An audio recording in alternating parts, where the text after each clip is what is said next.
Terraria is one of the most open-ended games out there. There are a bunch of different bosses, weapons, armor sets, and most of these things can be discovered in any order the player wants. But is this freedom always a good thing? No. The near-endless freedom is an essential part of Terraria, which makes it as great and unique as it is, but it also comes with some very important downsides. Let's start by talking about the good things though. With Terraria's freedom comes the ability to explore nearly any area without restrictions. The jungle temple and dungeon are the only areas in the entire game which directly require you to beat a boss fight before entering. Everything else is free to explore. The underground jungle, ice biome, desert, the underworld, all of these areas have unique challenges and loot, but can be explored at any time. Now you would have to be a brain-dead idiot to immediately mine down and explore the underworld before anything else, but the option is always there, which is great. The ability to explore the vast majority of the map from the start gives every new player a sense of discovery. I hate whenever I'm going to play a game and then an area looks accessible and then there's just some random firewall telling me that I need to accomplish something before entering. Terraria rarely pulls this garbage on people, and when it does, it's very out of place because of how uncommon it is. Another benefit of Terraria's freedom is that there are so many different ways to play the game at every stage, making it very replayable. Getting to choose between 4 different classes and dozens of weapons and items, all of which feel fleshed out, is incredible. The melee class doesn't only have swords, it has spears and boomerangs and yo-yos and flails, and that's just one of the 4 main classes. There's always something new waiting for you in Terraria. If you think you've done everything in the game you possibly can,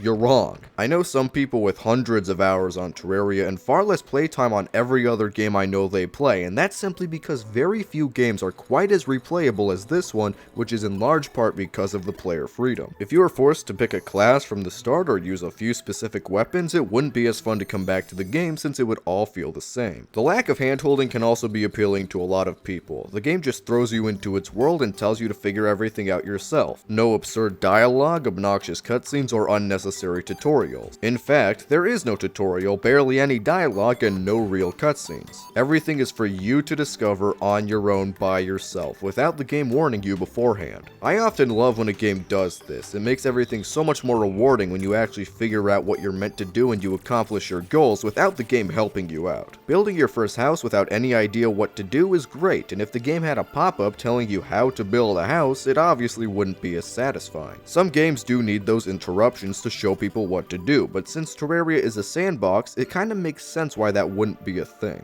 Now all of this freedom sounds great, but everything I've just listed actually comes with a very big downside. Many new players have no idea what they're doing, and the game doesn't help them. Because you can go anywhere, do anything, and collect whatever you want, a lot of players will have no idea what to do next. That lack of structure makes it hard to determine what the next stage of the game even is. After playing Terraria for a few years, of course you'll know the order of operations. Go mining, kill Eye of Cthulhu, then Eater of Worlds, and then Skeletron, and so on and so forth. But a new player has no idea that they even have to do any of that because they don't know it exists. Eventually you will naturally discover what's needed to progress through the game, but for a lot of players, it's already too late by that point. If somebody hasn't found a suspicious looking eye and they get unlucky enough for the Eye of Cthulhu to not spawn naturally after 10 hours, or they just don't meet the requirements that they don't even know exists, why wouldn't they quit? They wouldn't even know how to fight the first boss. Because of this aimlessness that most new players experience, Terraria has been deemed a wiki game. In fact, Terraria is basically the wiki game. There are so many different biomes, armor sets, weapon combinations, and discovering all of that for yourself can be a real challenge. Unless you have an experienced friend to help out, learning Terraria all on your own is near impossible due to the lack of structure, so everybody naturally defaults back into either quitting early or taking advantage of the wiki online to see what to do next. Some people actually do enjoy scouring the wiki to find what to do next all the time, but normal people look at this and say, why would I spend all of my time looking at this website when I can just play a different game? I couldn't even begin to tell you how many friends I have who tried to get into Terraria but gave up because it wasn't beginner friendly. Once you really learn Terraria, you can't help but love or at the very least appreciate the game. It's like riding a bike, except the bike takes 30 hours to learn. On one hand, Terraria's open nature is what makes it as replayable and unique as it is, but on the other hand, the lack of instructions and clear objectives can make it feel impossible for new players. So how does Terraria fix this problem while keeping the game as free and open as it is? Make sure to leave a comment saying what you think because I'm very interested in knowing.